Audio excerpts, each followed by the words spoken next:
Naka-heightened alert ang pulisya sa Western at Central Visayas bunsod ng nangyaring pagsabog sa Marawi City noong linggo. Isa ang Lapu-Lapu City Police sa Region 7 sa nagpaigting sa ipinatutupad na seguridad lalo na sa mga mataong lugar. At sa nalalapit na Kapaskuhan, mas paiigtingin ang preparasyon sa seguridad sa Don Masses o Misa de Gallo. Maliban sa pagtatalaga ng intel personnel sa lungsod, magsasagawa rin ang PNP ng regular meeting sa iba't ibang grupo, kabilang ang Muslim community.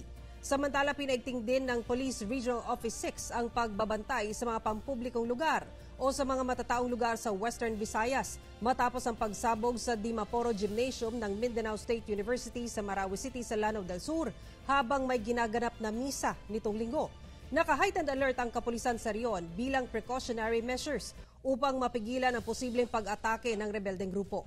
Gayunman, siniguro ng PRO6 na walang dapat ipag-alala ang publiko na may kaparehong insidente na mangyari sa riyon.